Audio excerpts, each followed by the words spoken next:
लंबोदरं परमसुन्दरमेकदन्तं रक्तांबरं त्रिनयनं परमं पवित्रम् उद्यद्दिवाकरकरोज्ज्वलकायकान्तं विघ्नेश्वरं सकलविघ्नहरं नमामि। अमृतवाणी के समस्त दर्शकों को आचार्य सकलानी का हार्दिक अभिनंदन। मॉरिशस सनातन धर्म टेम्पल फेडरेशन के तत्वावधान में हम इस कार्य को प्रस्तुत कर रहे हैं। नववर्ष अभिनंदन।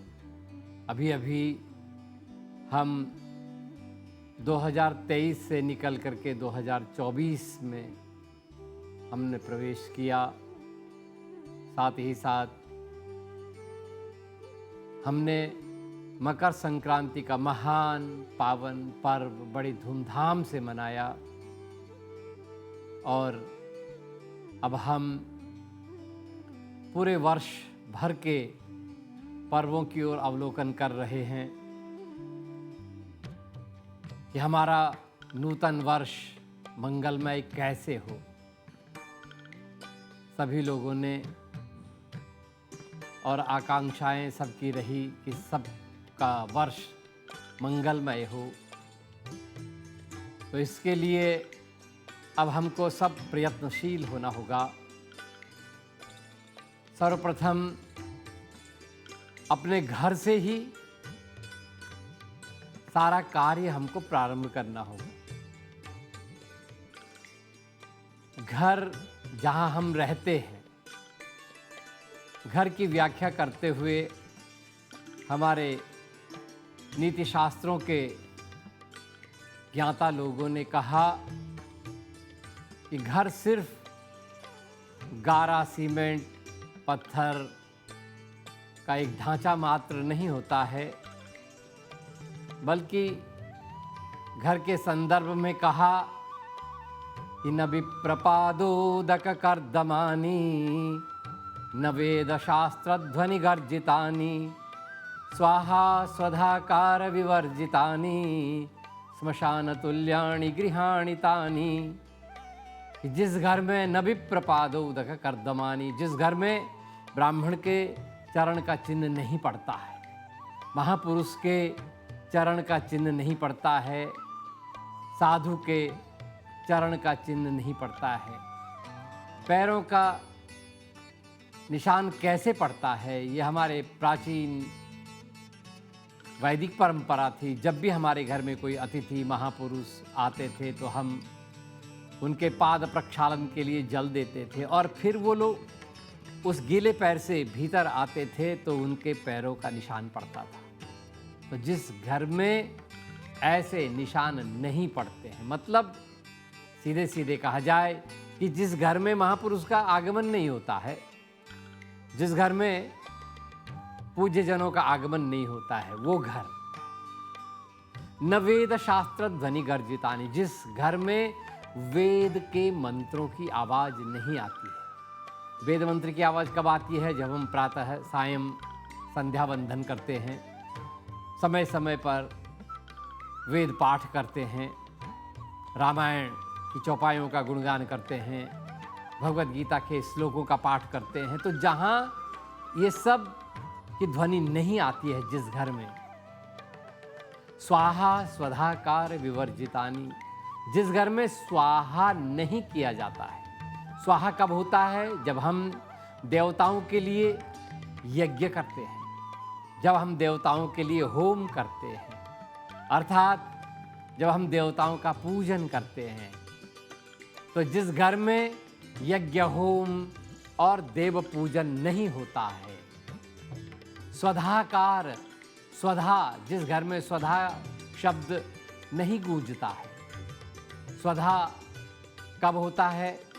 जब हम देवताओं के निमित्त होम करते हैं तो वहाँ स्वाहा का उच्चारण किया जाता है, और जब हम पितरों के निमित्त करते हैं तो स्वधा, अर्थात जिस घर में पितृ का पूजन नहीं होता है, पितरों का पूजन नहीं होता है। चाहे वो मृत पितर हो या जीवित, जहाँ बड़े बुजुर्गों का, बड़े बूढ़ों का, माता पिता का जिस घर में सम्मान नहीं होता है, सदाकार विवर्जितानि स्मशान तुल्यानि गृहाणि तानि, कहा कि वो घर घर नहीं है, बल्कि क्या है, वो घर स्मशान के समान है।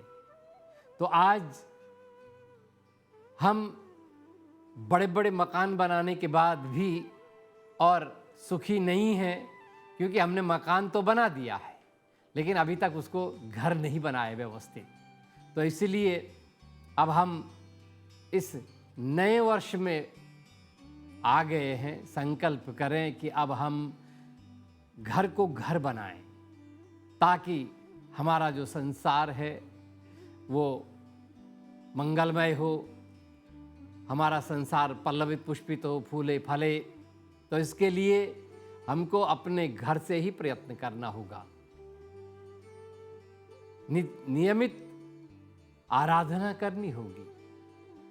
जब हम भगवान की आराधना करते हैं, पूजा पाठ करते हैं, ऐसा कहा गया है कि सुख दुख तो ये आना जाना है।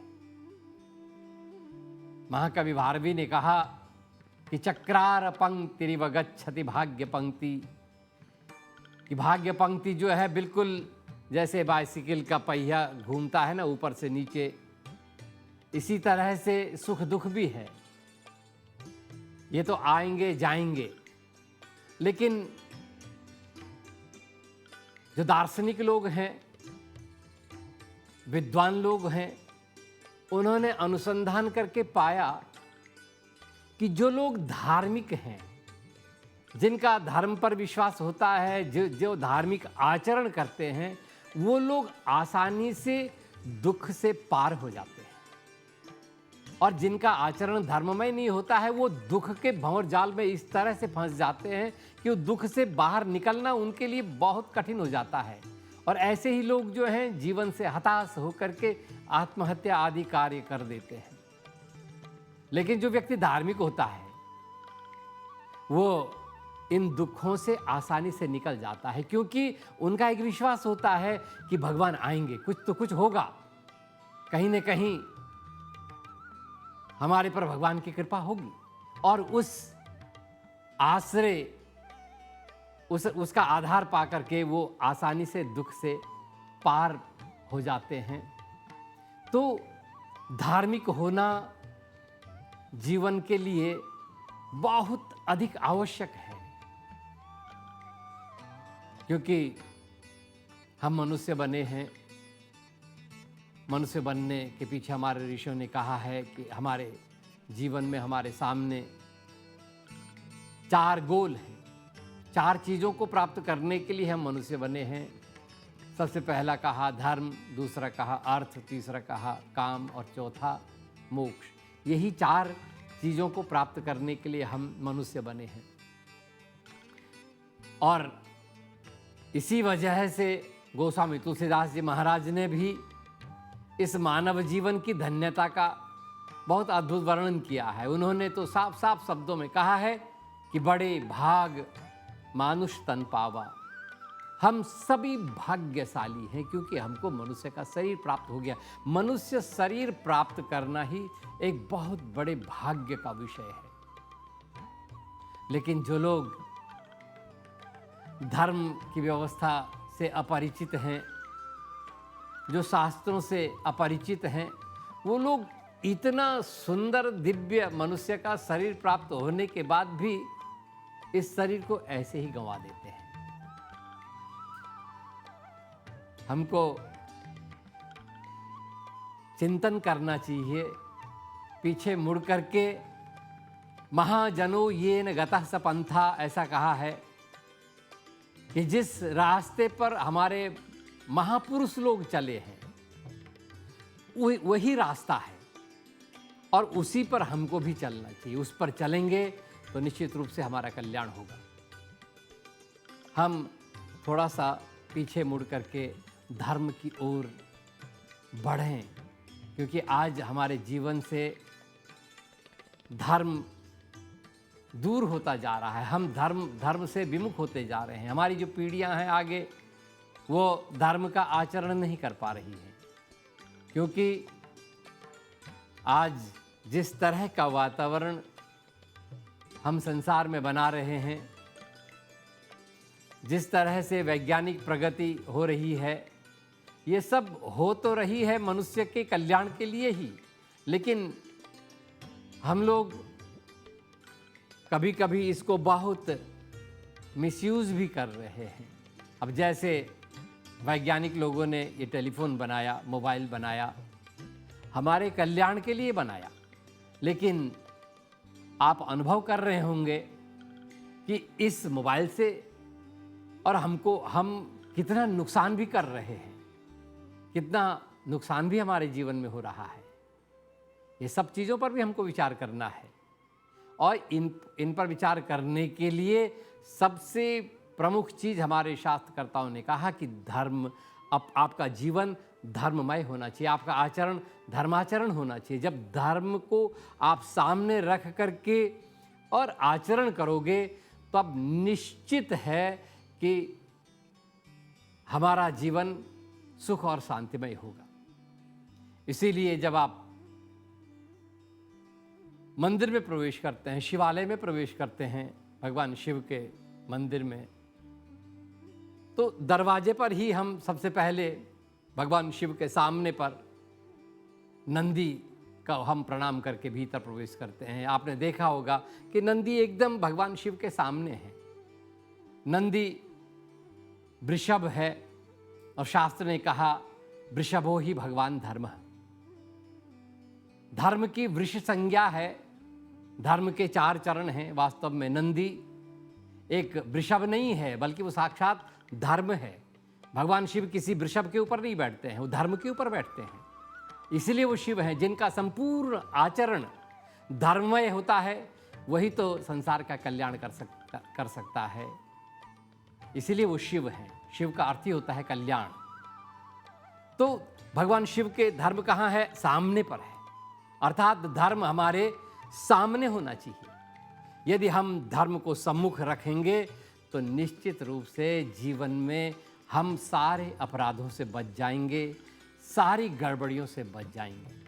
इसलिए लोगों ने अध्ययन किया कि जितने भी क्रिमिनल टाइप के लोग होते हैं, उनके जीवन को जब लोगों ने देखा, तब उन्होंने पाया कि ऐसे लोगों के जीवन में लेश मात्र नहीं, रंच मात्र भी धर्म नहीं है, क्योंकि जहाँ धर्म नहीं होता है वहाँ अधर्म ही अधर्म होगा। तो इसलिए अब हम इस नए वर्ष के प्रारंभ में संकल्प करें कि हमारा जीवन धर्ममय हो, और हम अपने घर में ऐसी व्यवस्था करें ताकि अधिक से अधिक हमारे बच्चे धर्म की ओर अग्रसरित हों, धर्म की शिक्षाएं दें, क्योंकि इन्हीं शिक्षाओं से हम अपना समाज का विकास भली भांति कर पाएंगे।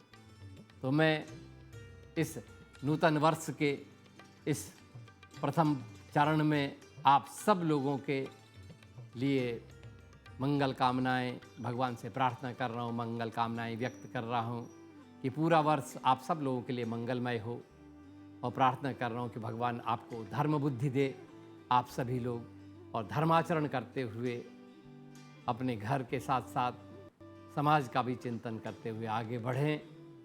ओम शांति शांति शांति।